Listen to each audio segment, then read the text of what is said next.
Welcome to the Ecommerce Coffee Break podcast. In today's episode, we talk about how to boost your store's revenue with simple email marketing strategies. Joining me on the show is Sergei Salpelnik, co-owner at Bedford marketing.co. So let's dive right into it. Hello and welcome to another episode of the Ecommerce Coffee Break podcast. Today we want to talk about email marketing strategies and simple strategies to help you boost your revenue. Joining me on the show today is Sergei Salpelnik. He is the current co-owner of Bedford marketing.co, and he also founded two successful e-commerce brands, Society Socks and Pearly Drinks.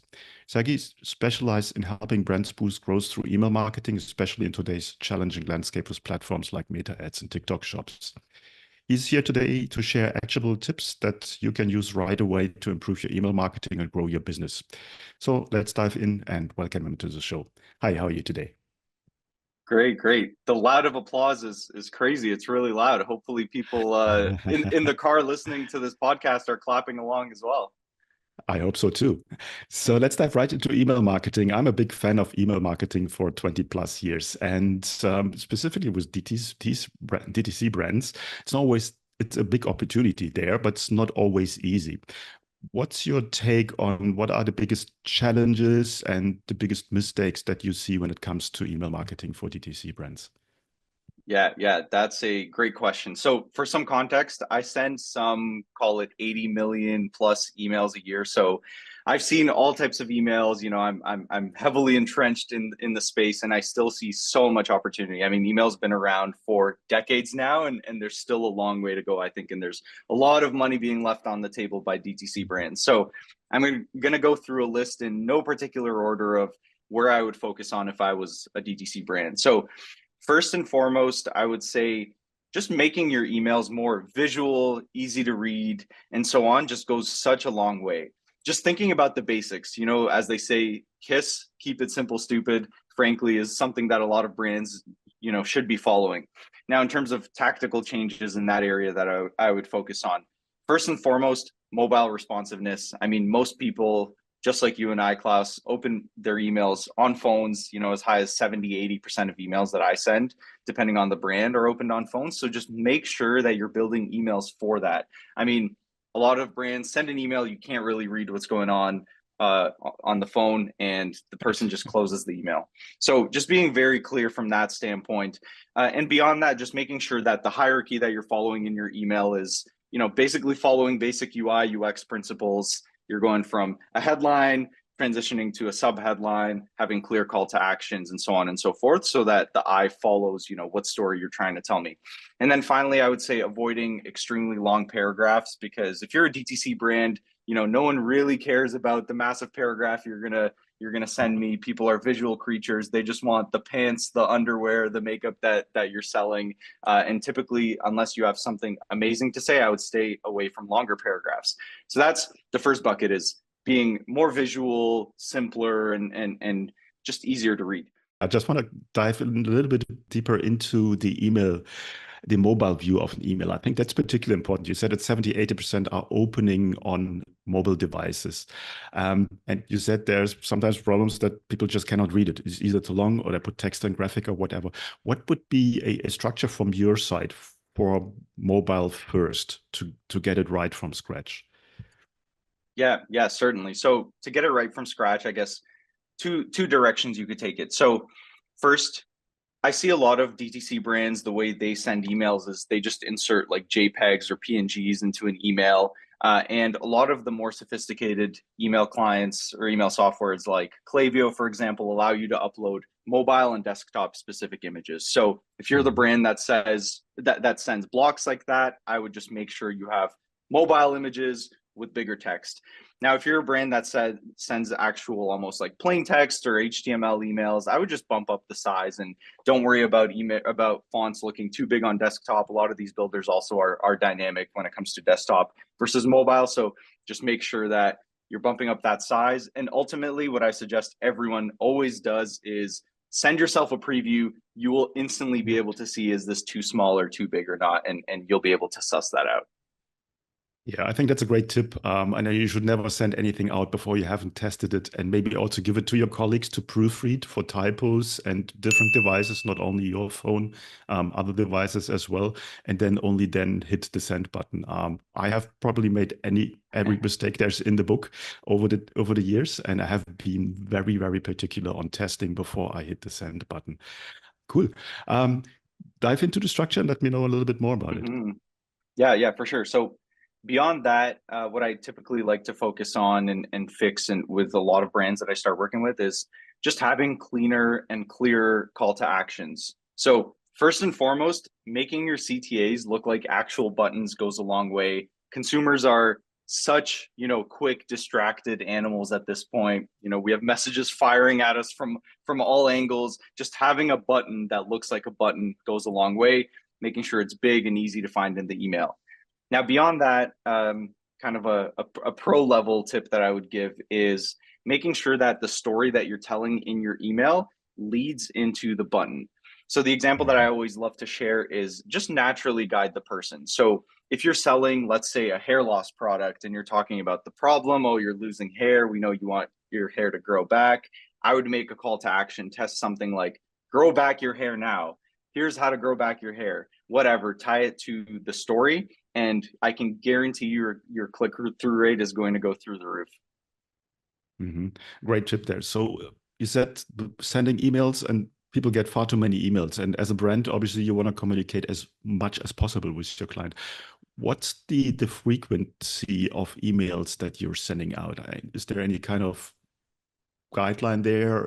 What's your experience? Yeah, yeah, definitely. So, Klaus, you probably have a variety of business builders from different run rates listening to the podcast. So I'll talk about the different tiers and how I think about it. Mhm. So if your business is doing, let's say, under $100,000 a month in run rate, I would say at minimum, aim to have at least one email every single week. So, even if your business is doing $5,000, $10,000 a month and you're just starting out, make sure you're nurturing that list, because the last thing that you want to do is for people to forget about you and for you to come back in a year when you're doing $200,000 a month and for your email list to just not care. And I see that happen very, very often. Now, don't take the list for granted, but also, make sure you're nurturing these people right away. And it doesn't have to be complicated. I said previously, don't send massive paragraphs in an email. It's okay to send a simple email with a couple of sentences and just a simple image that you designed in Canva. That's totally fine. Just follow the basic principles and tell a nice story. Now, if you're, let's say, above $100,000 in run rate up to maybe $400,000 a month, I would say at minimum, you should be sending 2 emails a week. And if you're not Mhm. sending that many emails, you are probably leaving a lot of run rate on the table.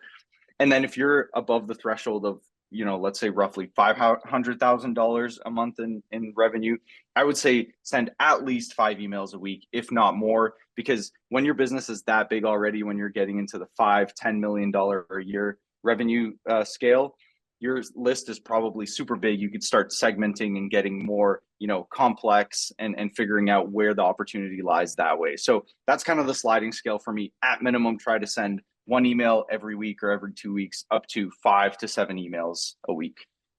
Mhm. I want to dive a little bit into how to collect email addresses. Obviously, email address is the best base database you can have. It's owned marketing. It's not Mm-hmm. based on someone else. And obviously, yes, you get an order in, and then you have an email to fulfill the order, and then you start your marketing. What are other ways to build your email list? Yeah. Massive, massive opportunity. You're spot on. Honestly, in the email world, this is the most valuable asset that we have. And honestly, as Meta and Google and all of these paid advertising platforms get harder and harder and harder every single year, your own email list, your own media becomes increasingly important. So it's such a valuable asset that, you got to plant that seed now and you'll start seeing results, years down the line. So pop-ups are the biggest way for you to leverage getting new opt-ins and new emails into your e-commerce brand. A massive stat that I love to share is just an example of, let's say you have 100,000 monthly visitors to your website, and the difference between a 1% opt-in rate and a 10% opt-in rate on your pop-up is the equivalent of $500,000 in a year. $500,000 and call it 120,000 people on your email list. So huge, huge, huge difference. And you can see how that compounds over time. Now, the beautiful part about collecting emails and opt-ins is it's really, really easy to test. Frankly, the pop-up, typically you get so much data and so quickly, especially if you're getting a lot of traffic, that you can test things very, very fast. Now, what I would suggest brands do is they follow a really simple hierarchy of what they're testing in their pop-ups. Typically, I like to test first and foremost what the offer and messaging is. So no percent off, 10% off, 20% off, a gift, whatever. I would test that. Then I would test the copy, and then finally the creative, and how you're communicating your brand in the pop-up. And frankly, I would just start running these tests right away, because if you're not running tests right now, you're leaving money on the table. Now, one quick tip here for brands is, unlike meta ads, where a lot of the time you see brands that you think perform, but you don't really know what performs. With pop-ups, you know what performs, because you can look at the best-in-class brands, the True Classics, Ridge Wallets, Somersaults, and you could see what pop-ups they're running on the website. And more likely than not, that's a great starting point for you, especially if you're a smaller brand. Good point there. Just looking what others do doesn't give you any kind of insight, because they're trying to figure it out as well. So it's not that they have all the wisdom out there. Now, when it comes to pop-ups, one thing that comes to mind is, how can I avoid that I annoy my customers with too many pop-ups? So how often do I show pop-ups, and where in the customer journey do I show them? Yeah, that's a great question. So it really depends on the brand and the audience, but a couple of rules of thumb that I would say. First, make sure that if you have random upsell apps that you're leveraging on your website, that those upsell apps are not layering on random pop-ups throughout the consumer journey that you're not accounting for. Because what I see with a lot of brands is they have the initial pop-up when you get to the website, then there's a pop-up when you get to the product page with some sort of offer, then there's a pop-up at the cart, and then when you click checkout, there's another pop-up. So just don't overload them. You can audit that very quickly yourself. Beyond that, what I would say is, typically I avoid showing a pop-up right away to the consumer, like with no delay. It's just too annoying. You're spot on, Klaus. Like, no one likes that. No one wants to give you their information. You have to show me why I should give you my email address. But a sweet spot, I would say, is between a 10 and 40-second delay is fine. 40 seconds is probably the upper end of where you want to be, but I would play around and test, what works best.